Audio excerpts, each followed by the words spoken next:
Bismillahirrahmanirrahim. Assalamualaikum warahmatullahi wabarakatuh. Alhamdulillah, alhamdulillah, alhamdulillahi rabbil alamin. Wa bihi nasta'in ala umuri dunya waddin. Salatu wassalamu ala asyrafil anbiya'i wal mursalin Sayyidina wa maulana Muhammadin wa ala alihi wa ashabihi ajma'in. Subhanaka rabbana la ilma lana illa ma 'allamtana innaka antal alimul hakim. Fa'allimna ma yanfa'una. Rabbi shrah li sadri wa yassir li amri wa ahlul 'uqdatam min lisani yafqahu qawli. Allahumma bika amsayna bika asbahna bika nahya bika namutu ilaika nusyur. Amsayna wa amsal mulku lillah wa la hawla wa la quwwata illa billah. Nas'aluka ya rabbana khaira ma fi hadhihi al-laila wa khaira ma ba'daha. Allahumma inna na'udzu bika min syarri ma fiha wa syarri ma ba'daha. Allahumma inna na'udzu bika min al-'ajzi wal kasal, su'il kibar, 'adabin fin nar, 'adabin fil qabr. Allahumma amsa bina min ni'ma wa bi ahdin min khalqika fa inka wahdaka ya rabbana lakal hamdu wa lakal syukur. Allahumma inna nas'aluka ilman nafi'a, rizqan tayyiba, amalan salihan mutaqabbala. Allahumma barik lana fi Rajab wa Sya'ban wa ballighna Ramadan. Allahumma salli wa sallim ala Sayyidina Muhammad wa ala ali Sayyidina Muhammad walhamdulillahi rabbil alamin. Jamaah Masjid Al-Hidayah rahimakumullah, kita berada di bulan Rajab, tanggal 8. Kita udah masuki bulan Rajab 1442 Hijriah. Bulan Rajab adalah bulan yang ketujuh dari 12 bulan. Allah mengatakan dalam surat At-Taubah, Inna iddatasy syuhuri indallahi 12 syahran fi kitabillah yauma khalaqas samawati wal arda minha arba'atun hurum. Kata Allah, bilangan bulan itu ada 12. Bilangan bulan ada 12 di dalam ketetapan Allah ketika Allah menciptakan langit dan bumi. Kita ini Hijriah itu baru tahun berapa sekarang? 1442 ya. Masehi tahun berapa udah? 2021. Berapa selisihnya? Kurang lebih 500 tahun antara Masehi dan Hijriah tahunnya ya. Masehi ada berapa bulan? 12. Hijriah ada berapa bulan? 12. Minggu lalu orang Cina merayakan Imlek. Tahun berapa? Imlek ada tahun ini juga kan? Nggak ada yang tahu. Bukan nggak ada orang Cina di sini. Tahun kalau nggak salah di kalender itu 2500-an. 2500-an. Ntar lihat lagi tuh, tanya orang Cina tuh. Imlek tahun kan tahun baru Cina tuh. Tahun 2500-an. Selisihnya kurang lebih lah. Kalender Cina 500 tahun sebelum kalender Masehi. Setelah itu ada kalender Masehi. Setelah kalender Masehi kurang lebih 500 tahun setelahnya ada kalender Hijriah lah. Kita sekarang 1400-an. Yang menariknya, jamaah rahmatullah, Cina itu ada berapa bulan dia punya kalendernya tersebut. Katanya kalau nggak 12, 13. Antara itulah. Kalau nggak 12, 13. Masehi udah jelas 12, Januari sampai Desember itu 12.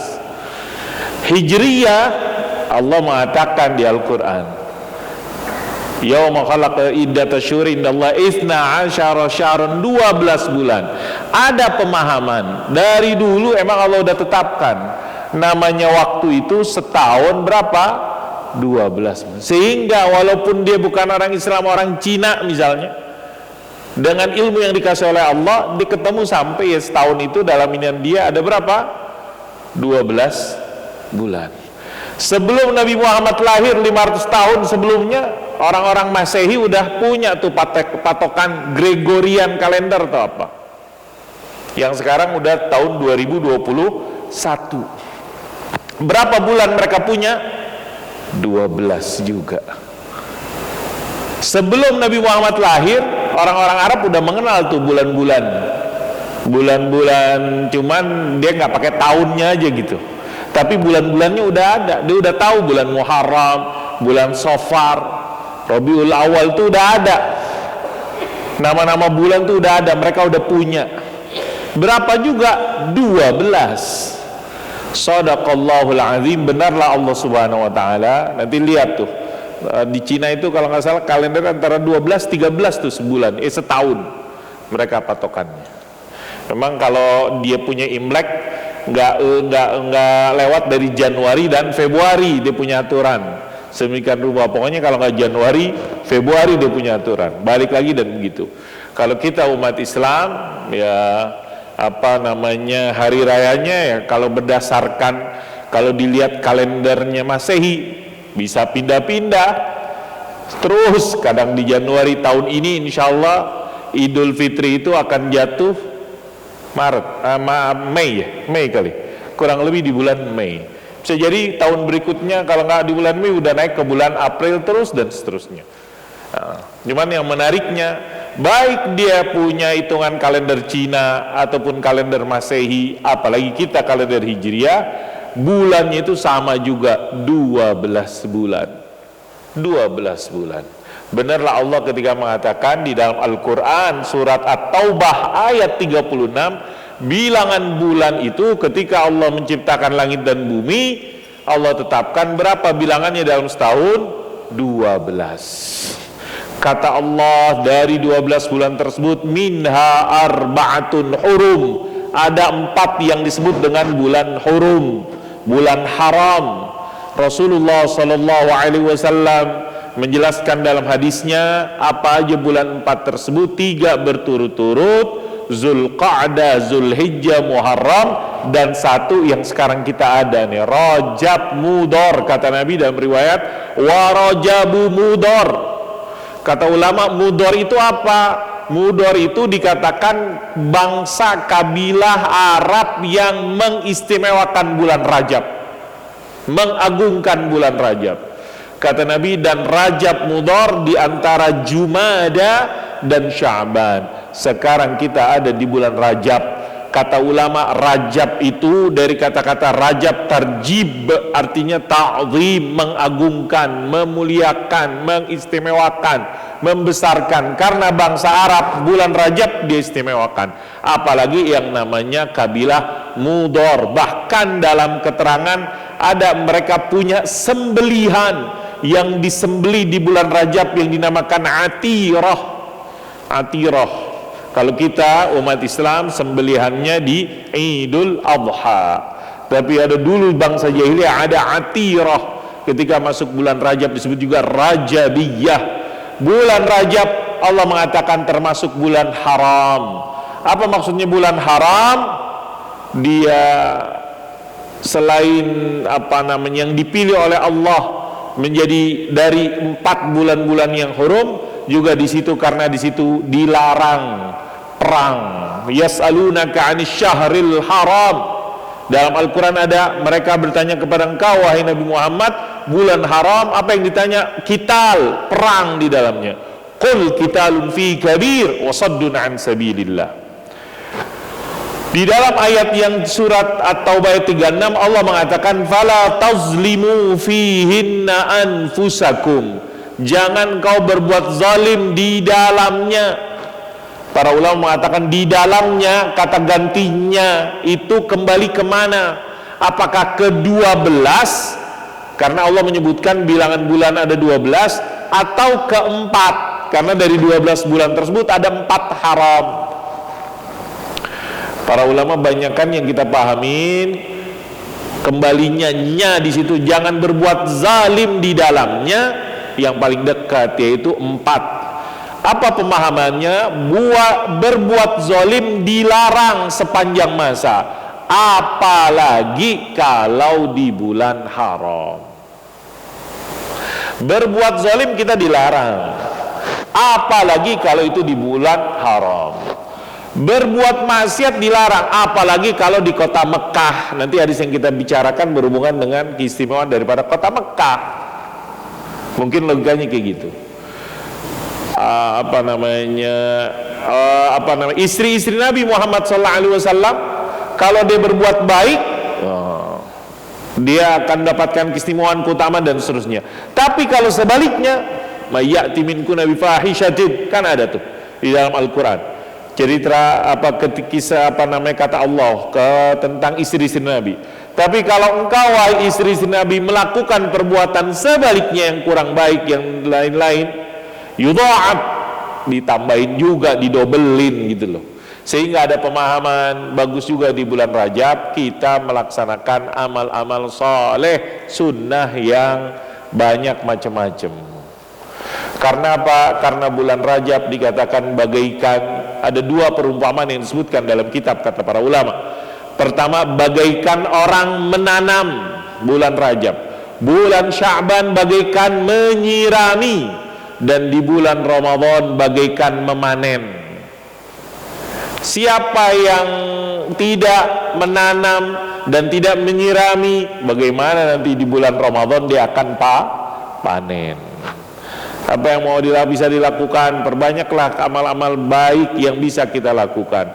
Yang demen puasa sunnah, silahkan puasa sunnah di bulan Rajab.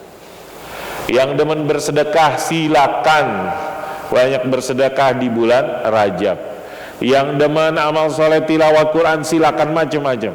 Silakan amal soleh yang bisa kita lakukan, bagus sekali dilakukan di bulan Rajab. Mudah-mudahan persiapan untuk menyambut bulan Ramadan yang 50 hari lagi. Berapa hari lagi? Biasanya di Masjid Al-Hidayah ini di countdown, menghitung mundur. Berapa hari lagi menuju bulan Ramadan? 40? 56? 55 atau berapa? Kayaknya ada di grup profilnya itu 50 berasnya atau lupa nih, misalnya ada 50 berapa hari? 52 hari, kan sekarang udah 8 tambah 22 udah 30, kemudian nih kurang lebih 51 hari, ya 50-an lah kurang lebih 50 hari menuju Ramadan. Mudah-mudahan kita sehat walafiat. Covid udah hilang, insya Allah sih. Kalau lihat data-datanya Covid, banyakan yang sakit apa yang sembuh? Banyakan yang sembuh, kayaknya demikian. Kita tetap optimis, kita tetap memohon dan memanjatkan kepada Allah Subhanahu wa taala, enggak bosan-bosannya agar diberikan sehat walafiat. Satu lagi perumpamaan bulan Rajab kata ulama, bagaikan angin. Kalau tadi bagaikan menanam, Sya'ban bagaikan nyiramin, Ramadan bagaikan panen. Satu lagi kata ulama, Rajab itu bagaikan angin, Sya'ban bagaikan awan-awan, Ramadan hujan. Hari ini hujan besar, Jakarta masih banjir. Beritanya Jakarta, saya asli orang Jakarta, keluarga saya ada di Jakarta, ada beberapa keluarga yang lokasinya masih kena banjir. Kita doakan mudah-mudahan diberikan kesabaran dan kekuatan, mudah-mudahan diberikan kebaikan lah, diberikan kebaikan. Karena hujannya memang alhamdulillah Allah kasih hujan dari malam-malam kan, dari kemarin malam sampai subuh juga. Kemarin subuh tuh 2 hari subuh ini alhamdulillah Allah kasih hujan. Mutirna bifadlillahi wa birahmatihi, itu adalah karunia Allah Subhanahu wa ta'ala. Jamaah rahimakumullah, malam hari ini kita akan membaca kembali dari kitab Sahihul Qasasin Nabawi. Ternyata hadis ini hadis terakhir dalam buku ini. Udah selesai nih buku ini yang kurang lebih 300 halaman, 80 halaman. Hadis yang terakhir dari buku ini yaitu hadis tentang hadis ke-57. Jadi udah selesai hadisnya, udah hatam nih. Malam ini hataman nih kitab. Padahal belum bulan Sya'ban. Alhamdulillah. Hadis ke-57, kisah yang dikumpulkan oleh penulis Ad-Doktor Umar Sulaiman bin Abdullah Al-Ashqar. Hadis sahih riwayat Imam Bukhari rahimahullah taala dan yang lainnya tentang qasamah fil jahiliyah. Apa itu qasamah? Sumpah. Sumpah, tapi sumpah apa nih? Nah, ini ada sumpah yang berhubungan dengan tindakan, perbuatan dan seterusnya. Al-Imam Bukhari rahimahullah taala mengatakan, meriwayatkan dari sahabat Ibnu Abbasin radhiyallahu anhuma. Jadi hadis ini disandarkan kepada sahabat Ibnu Abbas. Para ulama memahami sahabat Ibnu Abbas mengetahuinya dari Nabi. Di sini nggak dikatakan Nabi bersabda, enggak. Tapi di sini dikatakan dari sahabat Ibnu Abbas radhiyallahu anhuma, ceritain oleh sahabat Ibnu Abbas, ngomong sahabat Ibnu Abbas radhiyallahu anhu. Apa kata beliau? inna awwala qasamatin kanat fil jahiliyah lafina bani Hashim. Sungguhnya sumpah qasamah, sumpah apa? Nanti akan kita jelaskan. Sumpah yang melawan tuduhan dan semisalnya. Tuduhan gara-gara darah, gara-gara ada yang terbunuh. Kan dalam Islam ada kata-kata, ada keterangan Nabi, al-bayyinatu 'alal mudda'i wal yaminu 'ala man ankar. Bukti kalau ada orang menuduh, dia harus mendatangkan bukti, saksi. Kalau ada orang yang mengingkari, dia bisa mengingkarinya dengan sumpah. Al-bayyinatu 'alal mudda'i wal yaminu 'ala man ankar. Pertama kali qasamah di jahiliyah. Jadi ini kisah sebelum Nabi Muhammad SAW dijadikan Nabi. Mungkin ketika Nabi usia 20 tahun atau 17 tahun dan sebagainya. Wallahu a'lam bishawab. Kata sahabat Abdullah bin Abbas, inna awwala qasamatin kanat fil jahiliyati. Pertama kali sumpah qasamah yang ada di jahiliyah itu kepada kami Bani Hashim.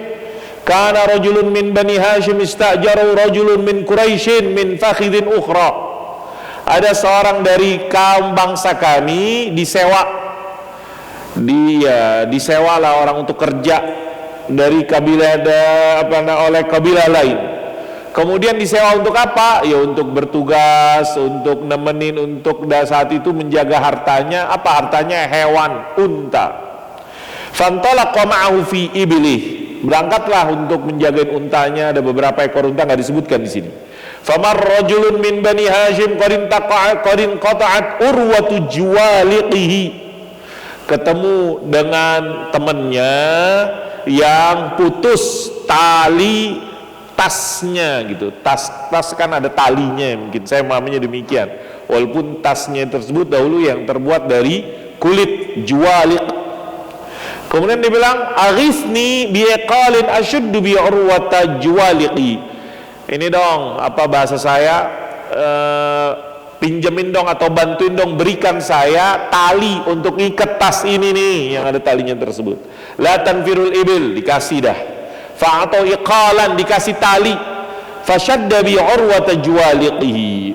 Jadi ada seorang bani dari sebuah kabilah menyewa orang dari Bani Hashim untuk menggembala atau bukan menggembala, menjagain dia punya hewan-hewan unta. Kemudian ketika mereka di jalan bertemu dengan temannya dari para orang yang disewa tersebut, karena dia membutuhkan tali, dikasih talinya tersebut karena tasnya putus dan semisalnya. Falamma nazalu uqilatil ibil illa ba'iran wahidan. Ketika mereka udah ke suatu tempat, semua unta-untanya diikat kecuali satu unta kagak diikat. Kenapa? Bisa jadi talinya tadi buat orang yang temenin tersebut. Faqala alladhi ista'jaru, bosnya, majikannya, mana itu, kenapa kok nggak diikat nih satu unta? Ma sya'nu hadzal ba'ir lam yuqal min bainil ibil. Kenapa unta ini belum diikat seperti yang lain-lainnya? Qala laisa lahu iqalun, kata orang yang disewa, kagak ada talinya, habis mungkin talinya. Qala fa aina iqaluhu, mana talinya? Enggak ada. Fa hadzafahu bi'asa. Ini majikan yang nyewa tersebut mungkin emosional, temperamental, nggak dijelaskan. Mendengar itu, dilemparin itu orang yang disewa tersebut dengan tongkat, dengan dia punya kayu. Gara-gara itu qadarullah menjadi sakit, yang sakitnya tersebut menyebabkan dia mati, itu yang disewa. Kana fihi ajaluhu famarra bihi rajulun min ahlil Yaman. Jadi mungkin sakit, dan sebelum meninggal orang yang tadi disewa tersebut ketemu dengan orang dari Yaman. Apa dia bertanya, atasyhadul mausim, wahai orang Yaman, inti mau datang pergi haji? Enggak. Qala ma asyhad wa rubbama syahid, bisa jadi nanti kalau kesempatan. Baik, kalau anda nanti pergi haji, hal anta muballighun anni risalatan marratan minad dahr. Pesan saya, nitip pesan kalau anda pergi haji nanti. Jadi haji tersebut sudah ada sebelum Nabi Muhammad SAW lahir, karena dari zaman Nabi Ibrahim. Kapan musim mereka haji? Ya bulan Zulqa'dah, bulan Zulhijjah. Kata orang yang tadi habis dipukul dengan kayu yang akan sebelum meninggal, dia berpesan kepada orang Yaman yang lewat, yang dia ketemu. Apa pesannya? Ditulis, idza anta syahidtal mausim fanadi. Kalau anda nanti datang musim haji, umumkan, wahai ya ala Quraisy, wahai orang Quraisy. Kalau mereka menjawab, ya kami Quraisy, ada apaan? Fanadi, panggil juga, serukan, wahai Bani Hashim. Kalau mereka menjawab siap, ia menyerukan, terus tanya mana Abu Talib, pasal anak Abi Talib. Terus kalau udah ketemu, bilangin Abu Talib, anna fulanan, tadi bosnya yang nyewa dia, qatalani fi iqalin, gara-gara saya tadi ngilangin atau minjemin satu tali. Gara-gara tadi dikasih tersebut, terus nggak dia ikat, gara-gara itu talinya nggak ada, nggak ikat untanya, gara-gara itu saya dibunuh. Qatalani fi iqalin. Jadi sebelum mati beneran masih sempat menyampaikan ini gara-gara penyebab kematiannya gara-gara dipukul, dilempar pakai kayu atau tongkat. Gara-gara itu majikannya kesal, gara-gara nggak ada satu ekor unta, gara-gara tali doang. Qatalani fi iqalin. Wa matal mustajaru, qadara, benar itu meninggal. Jadi sebelum meninggal sempat berpesan tersebut. Falamma qadimal ladzi istajarahu atahu Abu Talib, yang nyewa balik dah pulang ke Mekah dan semisalnya, ketemu Abu Talib, terus kenapa itu meninggal? Yang kamu sewa itu kan dari kabilahnya Abu Talib, dari kabilahnya Nabi Muhammad sallallahu alaihi wasallam, Bani Hashim, Quraisy. Kata orang tersebut, namanya kalau nggak salah Khidash, dalam keterangan di buku lain saya ngelihat syarahnya Sahih Bukhari yang tulis oleh Al-Hafiz Al-Imam Al-Hafiz Ibnu Al-Hajar Al-Asqalani rahimahullah ta'ala, disebut kalau nggak salah namanya ada Khidash. Dia bilang itu sakit, kemudian sakit ya saya rawat, kemudian akhirnya meninggal. Dia bilang gitu. Dia nggak merasa gara-gara dia yang pembunuhnya, penyebabnya tersebut. Fawalitu dafnau, udah meninggal ya udah saya kuburin. Qala qad kana ahla dzalika minka, ya udah Abu Talib selesai. Falam thumma innar rajul, kemudian beberapa waktu berlalu, datanglah musim haji. Datanglah musim, orang Yaman yang tadi dititipin, yang dipesenin datang. Dia pergi haji. Ketika dia pergi haji kan ketemu banyak orang. Dia sampaikan apa yang sang mayit tersebut pesankan. Dia panggil, famukasahinan thumma inna rajul ladzi awsayla yublughu anhu wafal mausim, datang mausim. Faqala, orang tersebut berkata, wahai bangsa Quraisy, orang Quraisy, ya kita Quraisy. Terus mana Bani Hashim? Ya kita Bani Hashim. Ini cuma Bani Hashim. Mana Abu Talib? Faina Abu Talib? Ya saya Abu Talib. Kata orang Yaman tersebut, dia bilang, amarani fulanun an ublighaka risalatan. Ada pesan dari fulan yang meninggal. Apa pesannya? Bahwasanya majikannya yang nyewa dia, anna fulanan qatalahu fi iqalin. Dia terbunuh, dia dibunuh gara-gara tali tersebut. Kasih tahu. Abu Talib kaget juga mungkin bahasa saya ini. Fa'ata Abu Talib faqal, kalau benar kata Abu Talib ya tokoh, kita tahu Abu Talib adalah tokoh. Ini nggak ada kata-kata nabinya di sini. Cuman sama Imam Bukhari dikatakan ini hadis. Walaupun perkataan siapa? Sahabat Abdullah bin Abbasin radhiyallahu anhu. Kenapa? Karena sahabat Abdullah bin Abbas nggak tahu peristiwa ini, karena melainkan gara-gara diinfokan oleh Nabi Muhammad sallallahu alaihi wasallam. Jadi kata Abu Talib setelah dapat informasi tersebut, apa kata Abu Talib? Ikhtar minna ihda salas. Datang tuh ke orang yang menyewa, yang dikatakan dia telah membunuh al-mayyit tadi yang udah meninggal. Ikhtar minna ihda salasin. Ada tiga opsi. untuk menyelesaikan hal ini, kasus ini. Apa opsinya tersebut? In syi'ta an tuaddiya mi'atan minal ibil. Kalau misalnya pertama, gara-gara Anda membunuh, maka denda 100 ekor unta. 100 ekor unta. Berapa 100 ekor unta? Ya berapa miliar, saya nggak tahu. Udah pokoknya miliaran lah kalau diinikan di sini sekarang. 100 ekor unta. Itu opsi yang pertama. Wahai fulan, karena engkau membunuh yang tadi disewa, engkau harus bayar 100 ekor unta. Yang kedua, fa innaka qalta, karena engkau telah membunuh ini dari Bani Quraisy, Bani Hashim tersebut. Wa in syi'ta, kalau engkau menolak bahwasanya engkau membunuh, pilihan yang kedua, halafa khamsuna min qaumik innaka lam taqtulhu. Bersumpah 50 orang dari kabilah kamu, dari bangsa kamu, keluarga kamu, 50 orang bersumpah bahwasanya engkau tidak membunuh itu mayit tersebut yang dari kaum kabilah Bani Quraisy. Ini opsi yang kedua. Yang ketiga, fa'in abaita, kalau engkau kagak mau bersumpah, engkau saya bunuh, engkau kita bunuh karena engkau telah membunuh dari kami, anggota kami atau keluarga kami. Fa'ata qaumahu. Ini jadi pilihannya itu 3. Pertama, bayar, berapa suruh bayar? 100 unta. Yang kedua, engkau bersumpah 50 orang. Ini dia. Kenapa disebut qasamah, sumpahnya di sini. 50 orang dari bangsa kaummu, dari kerabatmu bersumpah membebaskan, menolak, melawan tuduhan ini. Yang ketiga opsinya, nggak mau membayar, nggak mau bersumpah, ya udah kita yang bunuh engkau karena engkau telah membunuh anggota kita. Jadi apa pilihan yang diambil? Apa pilihan yang diambil?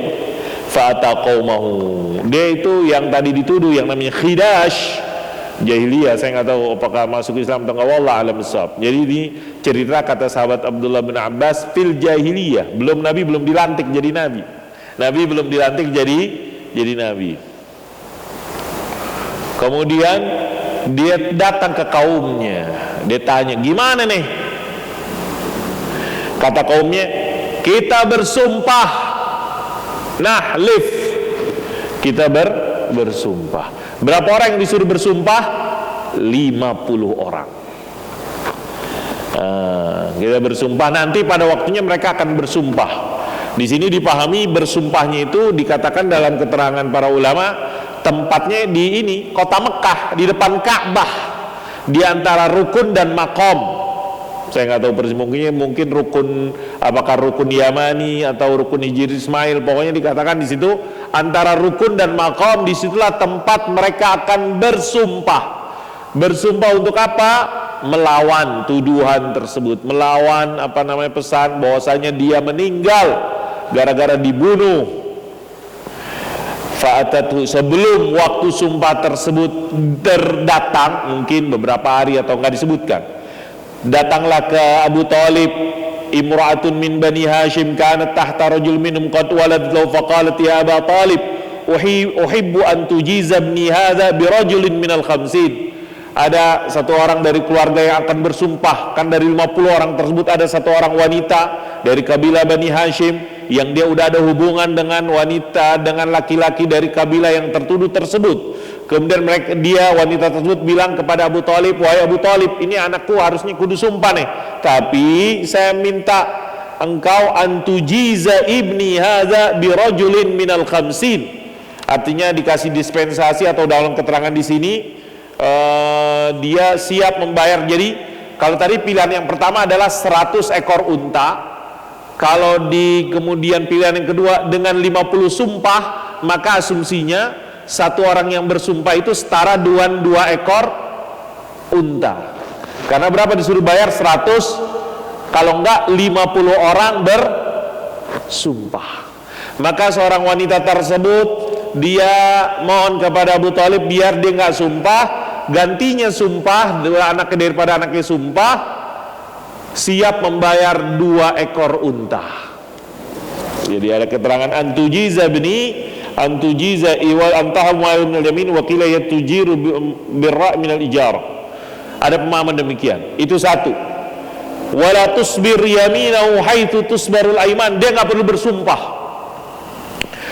Kemudian berikutnya fa'atau rajul minhum, juga datang satu orang laki-laki dari kabilah yang harus bersumpah. Dia berkata kepada Abu Talib, aratta khamsina rajulan ayyahlifu, wahai Abu Talib, engkau menetapkan 50 orang bersumpah di tempat tersebut, dan 50 orang tersebut sama juga dengan 100 ekor unta, berarti satu orang 2 ekor unta, maka ini saya kasih 2 ekor unta dan saya nggak perlu bersumpah.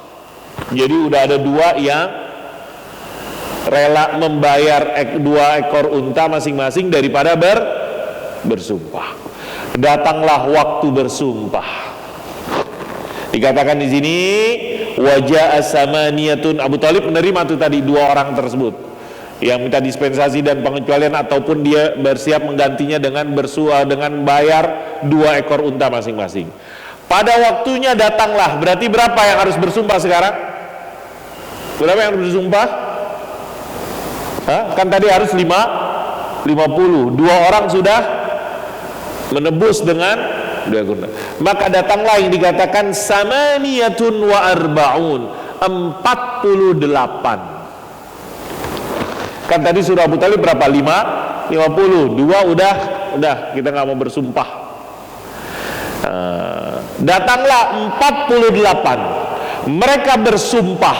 Apa isi sumpahnya? Tadi bahwasanya anggota keluarga mereka tidak membunuh, apa yang dikatakan pesan yang disampaikan dari Yaman tersebut. Fahalafu, bersumpah. Ini yang disebut dengan qasamah. Ini qasamah, bersumpah. Kenapa? Karena kan gak ada buktinya nih. Masalahnya kagak ada bukti, gak ada saksi. Orang yang dari Yaman juga kagak tahu, dia cuma menyampaikan doang. Fahalafu, mereka bersumpah. Apa kata sahabat Abdullah bin Abbas yang meriwayatkan hadis ini? Fawalladhi nafsi biyadihi, demi Allah, ma halal haulu wa minas samaniyati warba'ina ainun tatrib. Gak nyampe setahun 48 orang itu mampus mati. Kata sahabat Abdullah bin Abbas, fawalladhi nafsi biyadihi, ma halal haulu, gak nyampe setahun setelah sumpah itu diucapkan, disampaikan, gak ada dari sama semuanya itu, dan 48 gak ada yang masih hidup. Apa dikatakan di sini? Ma halal haulu wa minas samaniyati wa arba'ina ainin tatrif. Gak ada lagi yang matanya bergerak. Saya memahami yang keterangan mampus tuh semuanya tersebut. Karena apa? Ya berarti dia sumpahnya bukan sumpah yang benar, ini kan siap gitu. Makanya kan kalau di Indonesia itu ada Gus Nur yang lagi di penjara, dikit-dikit berani serem juga tuh sumpah tersebut. Dan sumpah. Ini salah satu yang dikatakan oleh Al-Hafiz Ibnu Hajar Al-Asqalani rahimahullah taala. Kenapa demikian? Keistimewaan kota Mekah. Orang-orang jahiliyah udah jangan main-main dengan sumpah, apalagi ini sumpahnya ini yang dikatakan oleh para ulama. Biasanya kalau orang jahiliyah itu sumpahnya serius, benar-benar, bukan main-main. Kemudian sumpahnya untuk menunjukkan keseriusannya tersebut, sumpahnya di depan Ka'bah. Kata sahabat Abdullah bin Abbas, fawalladhi nafsi biyadihi ma halal haul wa minas samaniyati wa arba'ina ainun tatrif. Gak nyampe setahun 48 orang tersebut kagak ada yang hidup. Kurang dari setahun semuanya udah meninggal tersebut. Ini yang dikatakan oleh sahabat Abdullah bin Abbas. Padahal sahabat Abdullah bin Abbas ketika itu terjadi belum lahir, kata ulama. Kenapa? Ya terus kenapa diriwayatkan? Dia tahunya dari Nabi Muhammad sallallahu alaihi wasallam, makanya ini masuk kategori hadis. Ini enggak ada kata-kata Nabi tadi, cerita dari sahabat Abdullah bin Abbas yang dipahamin informasinya tersebut dari Nabi Muhammad sallallahu alaihi wasallam. Ini yang dikatakan qasamah, sumpah tersebut. Jamaah yang dirahmati Allah Subhanahu wa taala, ini salah satu contoh apa yang dikatakan manfaat daripada hadis ini. Iqrarul Islam ba'da ma kana 'alil hukum fil jahiliyah wa minhul qasamah. Jahiliyah ada hal-hal yang masih diakuin di dalam agama Islam. Salah satunya adalah tentang qasamah. Apa itu qasamah tadi? Sumpah yang berhubungan dengan pembelaan diri atau bisa jadi menuduh ketika tidak ada bukti. Makanya disebutkan di sini, kata pensyarah, al-qasamah allati aqarratha syari'atul islamah yu'malu biha 'inda 'adami wujudi bayyinatin tadullu 'alal qatil. Qasamah, sumpah ini, jadi yang tadi itu 48 orang sumpahnya berturut-turut, langsung satu bersumpah, ini bersumpah 48 orang. Sebagaimana sumpah juga dapat juga di Al-Quran diatur juga ketika ada seorang suami menuduh istrinya berzina tanpa ada bukti. Walladzina yarmuna azwajahum, disebutkan dalam surat An-Nur, ada hukum yang disebut dengan li'an. Apa itu li'an? Suami menuduh istrinya berzina, gak ada bukti. Jadi ada seorang sahabat dulu dikatakan dalam riwayat sababun nuzul, dia cerita kepada Nabi, ya Rasulullah, istri saya berzina. Kata Nabi sebelum turun ayat di surat Nur, al-bayyinah au haddun fi zahrik. Wahai engkau, kalau nggak salah namanya Hilal atau Umay, saya lupa namanya, kalau nggak punya bukti, engkau yang akan dihukum menuduh orang berbuat zina. Kata sahabat tersebut, laki-laki tersebut, ya Rasulullah, apakah mungkin seorang suami pulang ke rumah ngelihat istrinya berzina kemudian dia cari saksi atau bukti? Enggak. Saya yakin nanti Allah akan menurunkan ketetapan dan seterusnya atau apa semisalnya. Kemudian setelah itu turunlah firman Allah Subhanahu wa taala, jika walladzina yarmuna azwajahum, di awal-awal daripada surat An-Nur, walladzina yarmuna azwajahum, jika ada suami-suami menuduh istrinya berzina dan dia tidak punya bukti, maka dia bisa bersumpah 4 kali bahwasanya dia benar terhadap tuduhannya, dan yang kelima dia siap menanggung murka Allah, ghadab Allah, kalau dia bohong. Kalau suaminya udah berani begini, istrinya bisa dieksekusi tuh. Eksekusinya orang berbuat zina, kalau orang menikah berbuat zina diapain? Dirajam sampai mati. Kemudian apa namanya di dalam Al-Quran, wa tadra'u anhal adab, istrinya juga dikasih kesempatan untuk membela diri. Dengan apa? Kalau istrinya berani bersumpah juga bahwasanya suaminya bohong 4 kali, terhadap 4 kali dia bersumpah bahwasanya suaminya bohong terhadap tuduhannya bahwasanya dia berbuat zina, dan yang kelima dia siap menanggung laknat dari Allah kalau suaminya benar. Kalau kayak gitu dia gak jadi dihukum itu sang istri. Cuman gara-gara ini dalam fikih, bagaimana dulu Nabi, ini suami istri nggak boleh lagi harus diceraikan selama-lamanya, nggak boleh rujuk. Kenapa? Udah kagak ada kepercayaan di antara mereka. Di antara ini yang disebut dalam fikih disebut li'an. Nanti bisa dilihat di surat awal-awal surat Nur. Walladzina yarmuna azwajahum wa lam yakun lahum syuhada fasyahadatu ahadim arba'a syahadatin billah innahu laminas sadiqin wa yadra 'anha al'adab an tashhada arba'a syahadatin billah innahu laminal kadhibin wal khamisata, dan seterusnya, ada di surat awal An-Nur. Nah, setelah kejadian tersebut, ya udah, sama Nabi Muhammad SAW kagak lagi itu dipisahkan, dan dalam pemahaman para ulama keterangan yang dipahami kagak boleh rujuk. Lebih dahsyat daripada hanya orang talak 3. Kalau talak 3 masih ada kesempatan, kalau istrinya udah menikah, mantan istrinya udah nikah dengan orang lain bisa rujuk. Tapi kalau udah li'an, apa itu li'an? Saling mengutuk di antara pasangan suami istri tersebut, maka tidak bisa lagi ada rujuk bagi mereka. Pasti salah satunya ada yang bohong. Ada yang bohong. Situ dikatakan kalau suami menuduh istrinya berbuat zina. Kalau istri menuduh suami berbuat zina, nggak disebutin dalam Al-Quran. Kenapa?